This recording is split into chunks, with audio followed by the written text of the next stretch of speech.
Alhamdulillah. Alhamdulillahilladzi anzalal Qur'an hudan linnasi wa bayyinatin minal huda wal furqan. Asyhadu an la ilaha illallah wahdahu la syarika lah wa asyhadu anna Muhammadan 'abduhu wa rasuluhul mab'uts rahmatan lil alamin. Allahumma shalli wa sallim ala hadzal nabiyil karim Sayyidina wa maulana Muhammadin wa ala alihi wa sahbihi ajma'in. Amma ba'du fa ya ibadallah, usikum wa nafsi bitaqwallah faqad fazal muttaqun. Faqala ta'ala fi kitabil karim, a'udzu billahi minasyaitonir rajim. Bismillahirrahmanirrahim. Wa ma khalaqatul jinna wal insa illa liya'budun. Shadaqallahul azim. Ma'asyiral muslimin rahimakumullah. Kita persembahkan ungkapan rasa syukur yang tiada terhingga kehadirat Allah Subhanahu wa taala atas segala limpahan nikmat, rahmat dan nikmat yang senantiasa Allah curahkan buat kita semuanya. Tidaklah bisa kita untuk mengingat ataupun menghitungnya satu persatu, saking banyaknya nikmat yang Allah berikan kepada kita. Semoga kita termasuk hamba-hamba Allah yang mau dan pandai bersyukur kepadanya. La in syakartum la azidannakum. Karena semakin bersyukur kita kepada Allah, semakin Allah limpah curahkan nikmatnya buat kita semuanya. Wala in kafartum inna azabi lasyadid. Tapi apabila kita tidak mau bersyukur kepada Allah, maka azab Allah teramat pedih. Selawat beriringkan salam, semoga senantiasa Allah curahkan buat junjungan kita Nabi Muhammad sallallahu alaihi wasallam yang telah berjasa buat umat manusia, membawa panji-panji kebenaran dalam lentera kehidupan, serta dapat menembus berbagai kezaliman dan kemungkaran menuju kebahagiaan dan kedamaian. Semoga Allah istiqomahkan hati kita semuanya untuk tetap kita berpegang teguh kepada ajaran dan sunnah Rasulullah sallallahu alaihi wasallam sampai titik darah penghabisan. Wala tamutunna illa wa antum muslimun. Janganlah kamu mati dulu, kata Allah. Artinya berusahalah kita sebelum ajal menjemput, kita benar-benar dalam keadaan muslim. Mari sama-sama kita tingkatkan ketakwaan kita kepada Allah Subhanahu wa taala. Takwa dalam arti melaksanakan semua yang Allah perintahkan kepada kita, serta berusaha pula untuk tidak melakukan apa saja yang dilarang oleh Allah Subhanahu wa taala. Ittaqillaha haitsu ma kunta. Bertakwalah kita kepada Allah Subhanahu wa taala di mana saja kita berada. Hadirin kaum muslimin, jamaah Jumat Tamu Allah yang berbahagia. Untuk sama-sama kita renungkan pada siang kali ini, khutbah judulnya adalah tujuan hidup seorang muslim. Sebagai kita umat muslim, sepatutnya lah kita mempunyai tujuan dalam hidup kita ini. Ketika seseorang tidak mempunyai tujuan hidupnya, maka hidupnya tadi pasti terombang-ambing. Hidupnya tidak akan pernah sampai kepada tujuan yang akan dia capai nanti. Maka perlu kita memiliki tujuan dalam kehidupan kita ini. Lalu apa tujuan hidup seorang muslim tadi? Tujuan hidup kita ini yang pertama adalah untuk beribadah kepada Allah Subhanahu wa taala. Wa ma khalaqtul jinna wal insa illa liya'budun. Tidaklah aku ciptakan jin dan manusia, kata Allah, illa liya'budun, kecuali adalah untuk beribadah kepada Allah, menghambakan diri kita kepada Allah Subhanahu wa taala. Itulah tujuan Allah hadirkan kita di muka bumi ini. Hadirin kaum muslimin, jamaah Jumat tamu Allah yang berbahagia.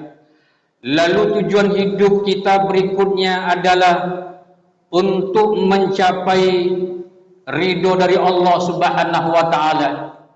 Mardatillah, kita semata-mata kita mengharap ridho dari Allah Subhanahu wa taala. Dalam kita beraktivitas, terutama dalam kita beribadah, hendaklah ibadah yang kita lakukan itu, apapun bentuk ibadah itu, hendaklah bermuara untuk mendapatkan ridho dari Allah Subhanahu wa taala. Artinya tidak ada tujuan dan maksud yang lain ketika kita menghambakan diri kita kepada Allah Subhanahu wa taala, kecuali hanya semata-mata mengharap ridho dari Allah Subhanahu wa taala. Dalam beribadah ini, ketika kita ingin mendapatkan ridho dari Allah Subhanahu wa taala, maka ibadah kita lakukan itu hendaklah kita memurnikan niat kita ini. Kita beribadah kepada Allah Subhanahu wa taala dengan penuh keikhlasan kepada Allah. Wa ma umiru illa liya'budullaha mukhlishina lahuddin. Dalam surah Al-Bayyinah ayat ke-5. Tidaklah kami perintahkan kalian, kata Allah, untuk beribadah kepada Allah Subhanahu wa taala kecuali ikhlas kita semata-mata karena Allah. Ikhlas dalam menjalankan agama Allah Subhanahu wa taala.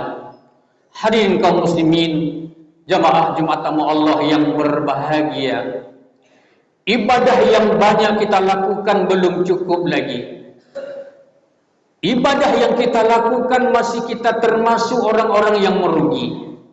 Ibadah semalam kita lakukan masih dikatakan orang-orang yang celaka.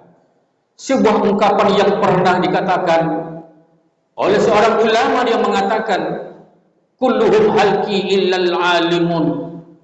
Setiap kita ini bisa menjadi orang celaka, illal alimun, kecuali orang-orang yang berilmu. Wal alimuna halki, orang-orang yang begitu banyak dengan ilmunya masih bisa dia celaka. Apatah lagi dia tidak punya ilmu sama sekali. Illal amilun, kecuali dia mengamalkan ilmunya. Tidak cukup dengan ilmu yang banyak kalau kita tidak mengamalkan ilmu kita. Orang yang banyak ilmu, yang rajin mengamalkan ilmunya tadi, masih bisa dia dikatakan orang-orang yang celaka. Wal amiluna halki illal mukhlisun, orang-orang yang asik dengan beribadah kepada Allah, rajin dia beribadah, masih dikatakan dia bisa menjadi orang-orang yang celaka. Illal mukhlisun, kecuali orang-orang yang ikhlas dalam beribadahnya. Hadirin kaum muslimin, jamaah Jumat tamu Allah yang berbahagia. Oleh karena itu, untuk menjemput ridho dari Allah Subhanahu wa taala, maka ketika kita beribadah, hendaklah kita memurnikan niat kita ini dengan ikhlas semata-mata mengharap ridho dari Allah Subhanahu wa taala. Satu kisah terjadi pada zaman Nabi Musa alaihi salam. Ketika itu Nabi Musa berjalan, dia ingin bermunajat kepada Allah Subhanahu wa taala. Dalam perjalanan itu Nabi Musa melewati satu tempat peribadatan seorang abid. Artinya orang yang rajin beribadah. Seorang abid ini dia keluar bertemu dengan Nabi Musa alaihissalam. Disapanya Nabi Musa, wahai Musa, mau kemana engkau? Maka Nabi Musa mengatakan, saya mau menemui Allah. saya bermunajat kepada Allah Subhanahu wa taala. Kalau begitu, kata seorang abid tadi, tolong sampaikan pesan saya kepada Allah. Sampaikan, saya sudah 60 tahun lamanya saya beribadah kepada Allah. Siang malam saya tidak memikirkan kehidupan dunia ini. Saya tidak memikirkan tentang kemewahan kehidupan dunia, karena saya hanya sibuk beribadah kepada Allah Subhanahu wa taala. Ini yang perlu disampaikan. Dan tolong sampaikan kepada Allah, sediakan surga buat saya. Maka Nabi Musa menyampaikan pesan seorang abid yang beribadah 60 tahun tadi. Ketika disampaikan oleh Nabi Musa alaihissalam kepada Allah Subhanahu wa taala, maka Allah mengatakan, wahai Musa, ketika engkau nanti pulang nanti, sampaikan pula pesanku, kata Allah kepada dia. Pesan Allah tadi, sampaikan kepadanya, saya sediakan buatnya neraka, bukan surga yang saya sediakan. Kenapa? Seorang abid beribadah tadi, beribadah bukan karena mengharap ridho Allah. Dia cari bukan ridho Allah, dia cari bukan sayangnya Allah, bukan karena cinta kepada Allah, karena hanya mengharapkan surga dari Allah Subhanahu wa taala. Maka Allah menyiapkan balasannya adalah neraka.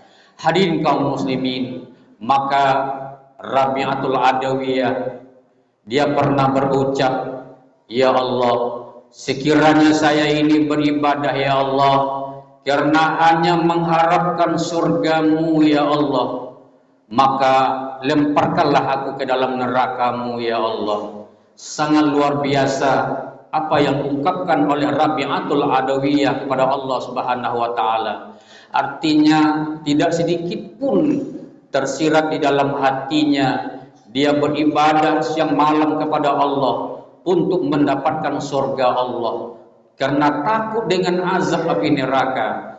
Tapi dia beribadah hanya semata-mata mengharap ridho dari Allah Subhanahu wa taala.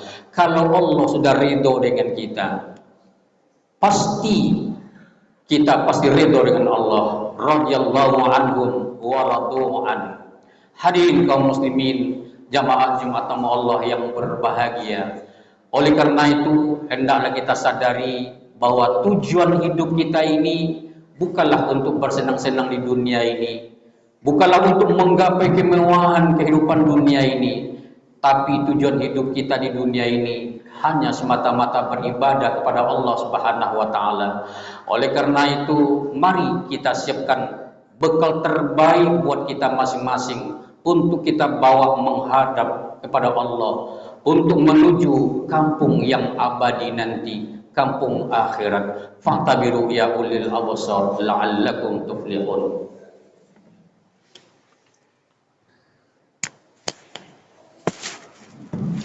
Alhamdulillahilladzi hadana lihadza wa ma kunna linahtadiya laula an hadanallah. Asyhadu an la ilaha illallah wahdahu la syarika la wa asyhadu anna Muhammadan abduhu wa rasuluhul mab'uts rahmatan lil alamin. Allahumma salli wa sallim ala hadzal nabiyil karim sayyidina wa maulana Muhammadin wa ala alihi wa sahbihi ajmain. Amma ba'du fa ya ibadallah ittaqullaha haqqa tuqatih wa la tamutunna illa wa antum muslimun. Qala Allah ta'ala fi kitabil karim, a'udzubillahi minasyaitonir rajim. Bismillahirrahmanirrahim. Wal 'asri innal insana lafi khusr illa alladziina amanu wa 'amilus shalihat wa tawasaw bil haqq wa tawasaw bis sabr. Innallaha wa malaikatahu yusholluna 'alan nabi. Ya ayyuhalladzina amanu sallu alaihi wa sallimu taslima.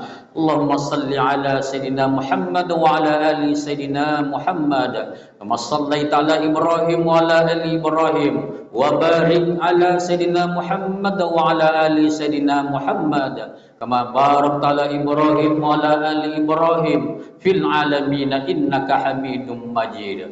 Allahumma ighfir lil mu'minina wal mu'minat wal muslimina wal muslimat الأحياء منهم والأموات إنك سميع قريب مجيب الدعوات آمين ويا قاضي الحاجات ربنا ظلمنا أنفسنا وإن لم تغفر لنا وترحمنا لنكونن من الخاسرين ربنا آتنا في الدنيا حسنة وفي الآخرة حسنة وقنا عذاب النار عباد الله إن الله يأمر بالعدل والإحسان وإيتاء ذي القربى وينهى عن الفحشاء والمنكر والبغي يعظكم لعلكم تذكرون ولذكر الله أكبر